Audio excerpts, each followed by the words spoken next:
పని అప్పచెప్పిన ముఖ్యమైనటువంటి పని కూడా ఈ వాక్యం బట్టి నేను చూపించాలనుకుంటున్నాను. అదే 1 తిమోతి 2వ అధ్యాయము 1 నుండి 4 వచనాలు చదువుకుందాం.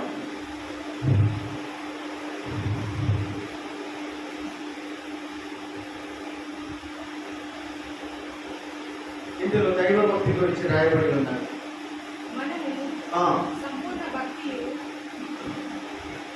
మనము సంపూర్ణ భక్తియు మాన్యతయు కలిగి, చూసారా, నెమ్మదిగాను సుఖముగాను బ్రతుకు నిమిత్తము అన్నిటికంటే ముఖ్యముగా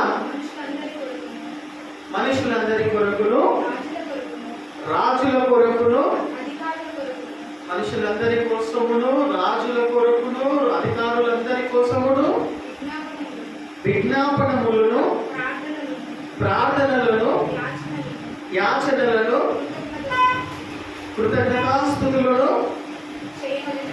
చేయవలెనని హెచ్చరించుచున్నారు.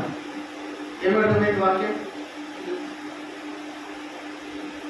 1వ వచనము 2వ వచనము ఒకసారి నాకు ఎక్స్ప్లెయిన్ చేయండి. మీకేమర్థమైంది? ఏం చెప్తున్నది? 1వ వచనము 1 Timothy 2nd chapter 1st verse ఏం చెప్తున్నది? నువ్వు సంపూర్ణమైన భక్తి పరుడవు కావాలి అంటే, అర్థమవుతుందా? భక్తి, నీ భక్తి సంపూర్ణం కావాలి, పర్ఫెక్షన్ కావాలంటే ఏం చేయాలంట? అందరి కోసము. ఇక్కడ 4 ఉన్నాయి చూడండి. 4 విషయాలు చేయమని చెప్తూ ఉన్నది వాక్యం. మొదటిది ఏంటిది? నీ భక్తి సంపూర్ణం కావాలి. అర్థమవుతుందా? ఫస్ట్ పాయింట్ అది. రెండవది మాన్యత. మాన్యత అంటే తెలుగులో మాన్యత అనే మాటకు అర్థం ఏముంది?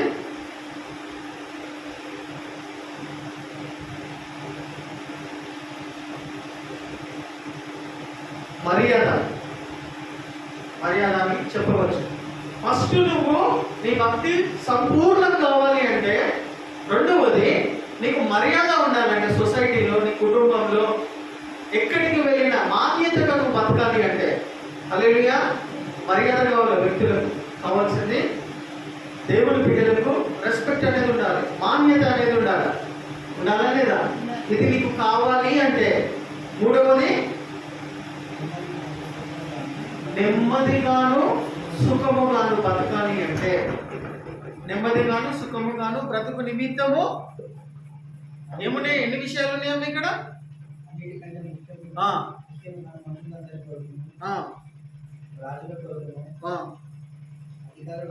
చూసారా, 4 విషయాలు ఉన్నాయి పైన. ఫస్ట్ భక్తి పరుని కావాలని, నీ భక్తి పరిపూర్ణం కావాలా. రెండవది చెప్పాలి నాకు, సొసైటీలో, ఇంట్లో నువ్వు ఎక్కడికి వెళ్ళినా నీకు రెస్పెక్ట్ ఉండాలి అంతే. మూడవది నెమ్మది, పీస్ ఆఫ్ మైండ్. నా హృదయంలో నెమ్మది లేదు, శాంతి లేదు అని అంటే, నీకు నెమ్మది కావాలంటే, నెమ్మది నీకు కావాలి అంటే, హల్లెలూయా. నాలుగవది సుఖముగాను.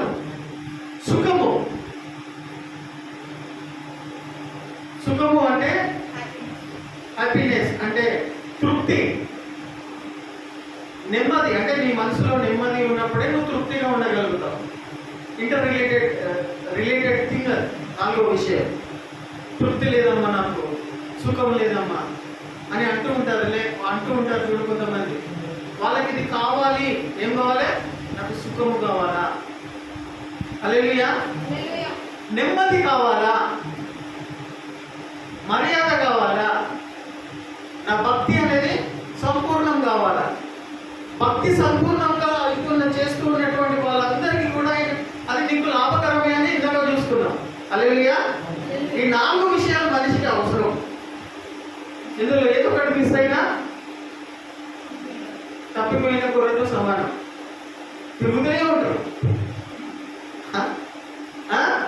ఇది కావాలని దేవుడు ఇక్కడ పెట్టిండు వాక్యంలో.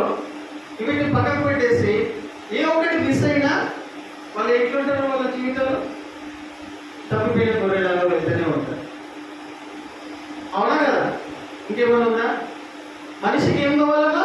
ఈ 4 విషయాలు కావాలి. అవునా?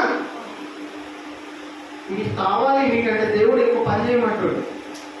చూడండి ప్రియమైన వారు, ఆశీర్వాదాలు నీకు నాకు కావాలంటే దేవుడు ఒక పని చేయమంటాడు. పుట్టినే రావాలి. వాక్యం చెప్తున్నానే. హల్లెలూయా, హల్లెలూయా.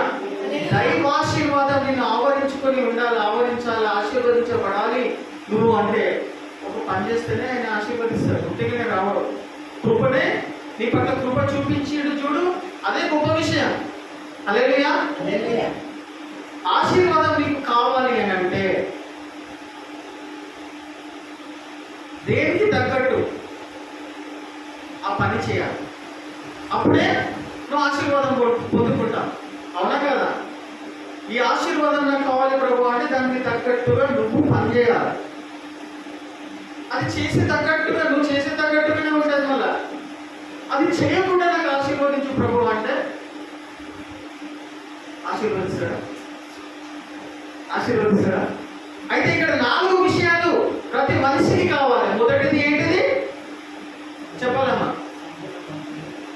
భక్తి పరులు కావాలండి. నీ భక్తి పరిపూర్ణమైతే నీకు లాభం, అది అవసరం నీకు.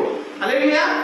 రెండవది మర్యాదగా బతకాలి, నాణ్యతగా బతకాలి, మర్యాదగా ఉండాలి నీకు సొసైటీలో. అవునా? మర్యాద కావాలా లేదా? ఎప్పుడు వచ్చినా తిరుగుతూనే ఉంటాడు వీడు అంటే నీకు మర్యాద లేదన్నట్టు. ఉదాహరణకి ఎక్కడికి పోయినా తిరుగుతూనే ఉంటాడు అంటే మర్యాద లేదన్నట్టు. నీకు మర్యాద కావాలంటే మూడోది నీ మనసులో ఏముండాలమ్మా? నీ అకౌంట్లో డబ్బులు లేకున్నా, నీకు ఇల్లు లేకున్నా, నీకు ఇంకేం లేకున్నా నీ మనసులో ఏం కావాలి? నెమ్మది. నీకు నెమ్మది ఉండి ఇవన్నీ లేకున్నా కానీ కూడా మనిషికి ఇది అవసరము అని చెప్తుంది వాక్యం. అవునా? ఫస్ట్ ఏంటి? భక్తి కావాలి. రెండవది మర్యాద కావాలి నీకు. మూడవది నీ మనసులో మైండ్లో నెమ్మది కావాలి. ఇది అవసరం. నాలుగవది మళ్ళీ ఎందుకు చెప్తున్నా మర్చిపోదు మీరు. నాలుగవది ఇవి కావాలి అంటే కింది వచనం చదవండి, 2వ వచనం చదవండి. ఇది కావాలని ఎంతమంది కోరుకుంటున్నారు? ఈ 4 మనిషికి కావాలి. అప్పుడు కూడా మన మనిషి అంటారు, బిడ్డ అంటారు. అవునా? హల్లెలూయా, హల్లెలూయా అందమ్మా, హల్లెలూయా అందమ్మా. ఇది అవసరం మనకు? అవసరమే అని వాక్యం చెప్తుంది, దేవుడు వాక్యం చెప్తుంది. ఈ 4 నీకు కావాలంటే ఇందాక నేను చెప్పినట్టుగా కొన్ని పనులు చేస్తేనే పొందుకుంటాం. ఆ రోజు చదవండి. ఈ 4 నాకు కావాలి అంటే ఏం చేయమంటాడు? ఫస్ట్ చదవండి 2వ వచనం. ఏం చేయమంటాడు?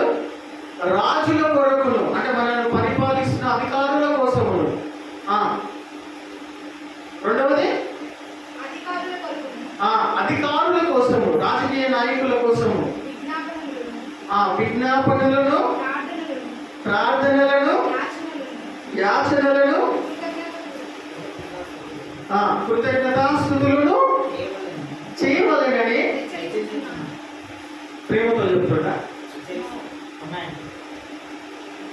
This is the serious warning or command from the word of God. అవునా? ఏం చేయమంటాడు? 4 చేయమంటాడు. ఫస్ట్ ఏంటిది? ప్రార్థనలు. ఫస్ట్ ఏం చేయాలా? దాని తర్వాత అంటే మనం ఎదుగుతున్నటువంటి పరిపాలిస్తున్న రాజకీయ నాయకుల కోసం, అధికారుల కోసము ఫస్ట్ పాయింట్ ఏం చేయాలా? ఈ 4 మనకు రావాలంటే ఫస్ట్ ఏం చేయమంటాడు? ఫస్ట్ విజ్ఞాపనలు. వాళ్ళ కోసం నువ్వు ఏం చేయాలా? విజ్ఞాపనలు దేవునికి చేయాలి. రెండవది ప్రార్థనలు చేయాలి. మూడవది యాచనలు. నాలుగవది చూసారా? 4కి 4 టాలీ అయినాయా లేదా? ఈ 4 చేసినటువంటి వాళ్ళు పైన ఉన్నటువంటి 4 ఆశీర్వాదాలు పొందుకుంటారు. హల్లెలూయా. దేవుని వాక్యం ఎంత క్లియర్గా ఉంటుంది, క్లియర్గా ఉంటుంది. అర్థమవుతుందా? ఈ 4 చేస్తున్న వాళ్ళకే ఈ 4 పొందుకుంటారు. అవునా కదా? ఈ 4 మనం ఎప్పుడైనా చేసినామా? చేసినామా అమ్మ? వదినమ్మా చేయలేదు కాబట్టి మనకు మర్యాద లేదు. చేయలేదు కాబట్టి నువ్వు లోపల నెమ్మది లేదు. చేయలేదు కాబట్టి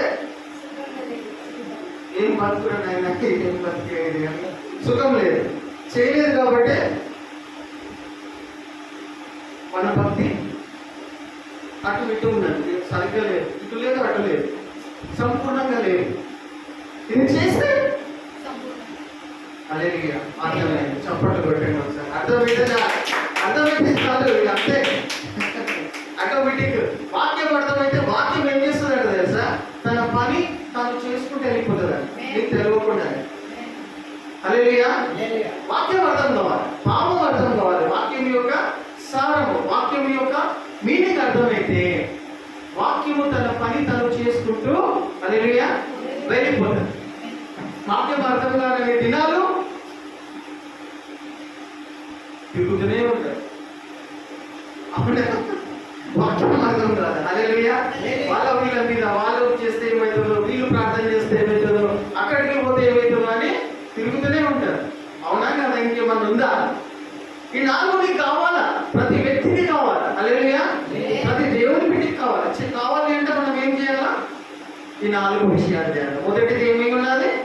విజ్ఞాపనలను, ప్రార్థనలను, యాచనలను, కృతజ్ఞతాస్తుతులను చేయవలనని హెచ్చరించుచు. హల్లెలూయా. అర్థమైంది. చప్పట్లు కొట్టండి ఒకసారి. అర్థమైతే కాదు, ఇది అంతే. ఆటోమేటిక్ వాక్యం అర్థమైతే వాక్యం ఏం చేస్తుందంట తెలుసా? తన పని తాను చేసుకుంటే వెళ్ళిపోతుందండి, నీకు తెలియకుండా. హల్లెలూయా. వాక్యం అర్థం కావాలి, పాపం అర్థం కావాలి, వాక్యం యొక్క సారము, వాక్యం యొక్క మీనింగ్ అర్థమైతే వాక్యము తన పని తను చేసుకుంటూ హల్లెలూయా వెళ్ళిపోతుంది. వాక్యం అర్థం కాని దినాలు తిరుగుతూనే ఉంటాయి. అప్పుడే వాక్యం అర్థం కాదు. హల్లెలూయా. వాళ్ళ వీళ్ళ మీద వాళ్ళు చేస్తే ఏమవుతుందో, వీళ్ళు ప్రార్థన చేస్తే ఏమవుతుందో, అక్కడికి పోతే ఏమవుతుందో అని తిరుగుతూనే ఉంటారు. అవునా కదా? ఇంకేమన్నా ఉందా? ఈ 4 నీకు కావాలా? ప్రతి వ్యక్తికి కావాలి. హల్లెలూయా. ప్రతి దేవుని బిడ్డకి కావాలి. కావాలి అంటే మనం ఏం చేయాలా? ఈ 4 విషయాలు చేయాలి. మొదటిది ఏమి ఉన్నది? విజ్ఞాపనలను, ప్రార్థనలను, యాచనలను, కృతజ్ఞతాస్తుతులను చేయవలనని హెచ్చరించుచున్నానంటాడు. మన ఈ కమాండ్ ఆఫ్ గాడ్, దేవుని హెచ్చరికను పక్కన పెట్టేసి మనం ఇంకేమో చేయడానికి తెలుసుకోకుండా ఉంటూ ఉన్నాం. అవునా? హల్లెలూయా. అవునా? హెచ్చరిక అంటే ఏందమ్మా? కమాండ్, ఆజ్ఞ అంటే ఏంటి? చేయాలి. చేస్తే ఖచ్చితమని కొన్ని విషయాలలో దేవుడు ఎందుకు చెప్తాడు తెలుసా? ఇది నువ్వు చెయ్యాలా, ఇది నా ఆజ్ఞ, నేను హెచ్చరిస్తున్నా అనే మాటకు ఇంకో విధంగా ఎట్లా చెప్తాం? నేను నన్ను భయపెట్టిస్తున్నావు అని అంటే ఎస్, నేను నిన్ను భయపెట్టిస్తున్నా, ఎందుకంటే నువ్వు బాగుపడాలి. హల్లెలూయా. నువ్వు మంచి కావాలని హెచ్చరిస్తుంది దేవుని వాక్యం. ఏమని? నువ్వు బాగుకోవాలి, ఇది చెయ్యాలని ఏం చెప్తుంది వాక్యము? హెచ్చరిస్తుంది. ఆ హెచ్చరికను మనము పాటించినట్టయితే బాగుపడతాం. హల్లెలూయా. దేవుని వాక్యం అదే చెప్తుంది ప్రియమైన వార్తారా. అయితే ఇక్కడ చూడండి, 3వ వచనం చదవండి.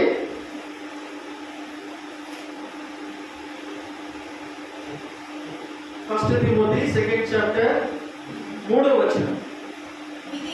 ఇది హల్లెలూయా. ఇది మంచిది, మన రక్షకుడగు దేవుని దృష్టికి చూసారా అనుకూలమైనది ఏదంట? మనం చదవండి. ఇది మంచిది, మన రక్షకుడగు దేవుని దృష్టికి. హల్లెలూయా. ఏది మంచిదమ్మా? ఇది మంచిది, మన రక్షకుడగు దేవుని దృష్టికి అనుకూలమై ఉన్నది. It is acceptable. हालेलुया। ये दुआ कबूल हो सकता हो सकता नहीं। ये दुआ ऐसा दुआ करे तो कबूल होता। यीशु मसीह के नजर में ये दुआ कबूल होता हालेलुया యాక్సెప్టబుల్ అంగీకారం ఏది మంచిది ఇది మంచిది ఈ 4 విషయాలు ఎవరెవరైతే చేస్తారో చేస్తున్న వాళ్ళు దేవుని దృష్టికి మంచి వాళ్ళు మంచిది అన్నట్టుగా దేవుడు చూస్తాడు. ఇది మంచిది నువ్వేదైతే చేస్తున్నావో ఆ దేవుని దృష్టికి మంచిది ఫస్ట్ ఆఫ్ ఆల్ అది అంగీకారమే ఉన్నది. హల్లెలూయా అర్థమవుతుందా? నువ్వు ఇతరులకు రక్షణ పొందాలని రాజకీయ నాయకుల కోసము ప్రార్థనలు లేకపోతే రక్షణ లేని అక్కడ ఏమని రాయబడింది అధికారుల కోసము రాజుల కోసము మనుషులందరి కోసం అని ఉన్నది. చూడండి దాని కింద వచనం చూడండి అనుకూలమై ఉన్నది. 4వ వచనము చూసారా ఏం కోరుతున్నాడు ఆయన మనుషులందరూ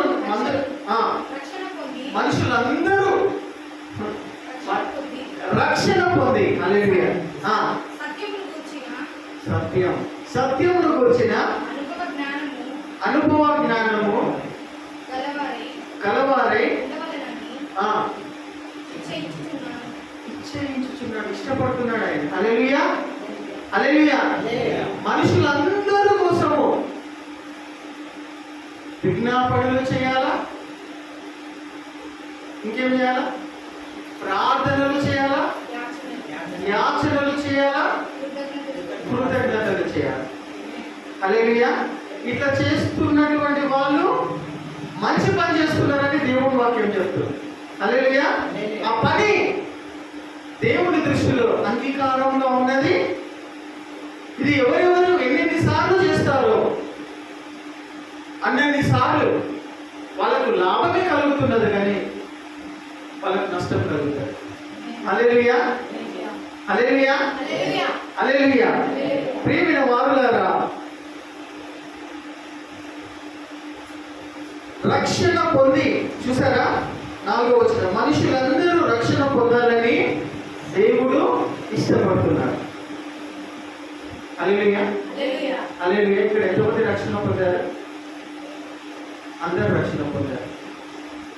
మన చుట్టుపక్కల ఉంటున్నటువంటి వాళ్ళు మనము పని చేస్తున్నటువంటి స్థలాలలో ఆఫీసులలో అక్కడ ఇక్కడ పని చేస్తున్నటువంటి వాళ్ళందరూ కూడా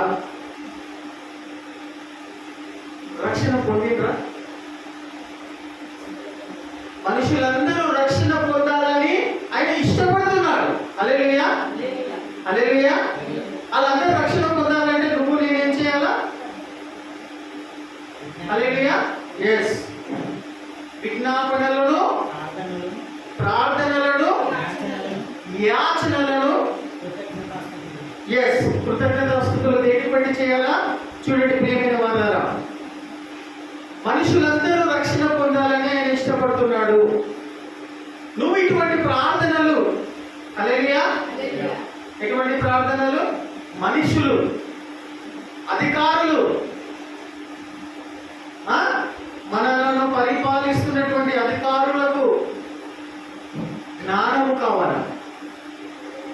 హల్లెలూయా హల్లెలూయా ఒక రాజకీయ నాయకునికి ప్రియమైన వారులారా జస్ట్